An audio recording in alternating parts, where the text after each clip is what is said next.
সর্বমোট আমাদের 12 লক্ষ টাকা প্রয়োজন। আসসালামু আলাইকুম রহমতুল্লাহি ওয়া বারাকাতুহু।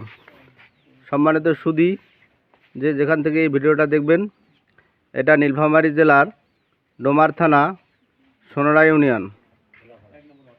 ইউনিয়নের 1 নং ওয়ার্ডের দোলাপাড়া জামে মসজিদ। আমাদের এই মসজিদটা নতুন একটা মসজিদ উঠছে, কিন্তু মসজিদটা অনেক ছোট। মসজিদটা ছোট হওয়ার কারণে অন্যান্য সময় নামাজের জায়গা হলেও শুক্রবারের দিন আমাদের জায়গা সংকলন হয় না। এই জন্য আমরা একটা নতুন জমি কিনছি, যেখানে নতুন একটা মসজিদ হবে। আমি মসজিদের ভিতরে প্রবেশ করলাম। এটা খুব অল্প জায়গায় অবস্থিত, সাধারণত 1.5 শতাংশ জায়গা হবে। 5 ওয়াক্ত নামাজে এখানে মুসল্লি নামাজ আদায় করতে পারলেও শুক্রবার সব মুসল্লি আসায় নামাজ পড়ার জায়গা হয় না। এটা বারান্দার অংশ। বারান্দার অংশটা খুবই ছোট, সাধারণত এক কাতার সাধারণ মানুষ নামাজ পড়তে পারে। তো আমরা এখন যাব আমাদের নতুন মসজিদ, যেখানে মসজিদের ভিত্তি হবে ও মসজিদ উঠবে।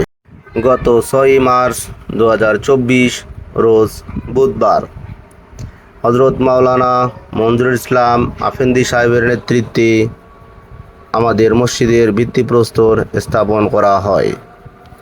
তিনি উত্তরবঙ্গের কৃতি সন্তান। তিনি একজন বিপ্লবী মানুষ। তিনি জমিয়ত ইসলামী আন্দোলনের মহাসচিব। তিনি ঢাকা ইসলামবাগ মাদ্রাসার প্রিন্সিপাল। তিনি কখনো বাতিলের সামনে মাথা নত করেননি, সব সময় হকের কথাই বলছেন। হক কথা বলতে গিয়ে তাকে নানা রকম ষড়যন্ত্র ও হেনস্থার শিকার হতে হয়। ওই দিন আমাদের চেয়ারম্যান সাহেব সহ আরও অন্যান্য স্থানীয় ব্যক্তিবর্গ উপস্থিত ছিলেন। সবশেষে দোয়া মাহফিল অনুষ্ঠিত হয় এবং ওই দিন থেকেই আমাদের মসজিদের অবকাঠামো উন্নয়নের কাজ শুরু হয়। হজরত মাওলানা মঞ্জুরুল ইসলাম আফেন্দি সাহেব এর নেতৃত্বে মসজিদের ভিত্তিপ্রস্তর নির্মাণ হওয়ার পর গত 6 মাসে আমাদের কাজের এই অবস্থা। চতুর্দিকে বাউন্ডারি উঠছে হালকা করে, পিলারগুলো উঠছে অল্প কিছু করে।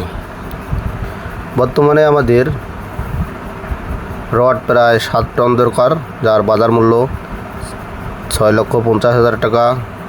সিমেন্ট 300 বস্তা, যার বাজার মূল্য 1,60,000 টাকা। ইট 17,000, যার বাজার মূল্য 1,70,000 টাকা। মজুরি প্রায় 2 লক্ষ টাকা। বালি এবং আনুষঙ্গিক মিলে সর্বমোট আমাদের 12 লক্ষ টাকা প্রয়োজন। এই টাকা আমাদের গ্রামবাসীর পক্ষে বহন করা প্রায় অসম্ভব, তাই আমরা সকলের কাছে সাহায্য প্রার্থী। গ্রামবাসীর কিছু কথাবার্তা শুনবো। আমাদের ইমাম সাহেবের কথা, ইমাম সাহেব কিছু বলেন, হুজুর কিছু বলেন। যদি ওরকম লোক, ভালো মনের লোক যদি থাকেন, তাহলে হাত বাড়িয়ে দিবেন, আমরা মসজিদের জন্য সম্পূর্ণ করতে পারি। দাদা আপনি কিছু বলেন।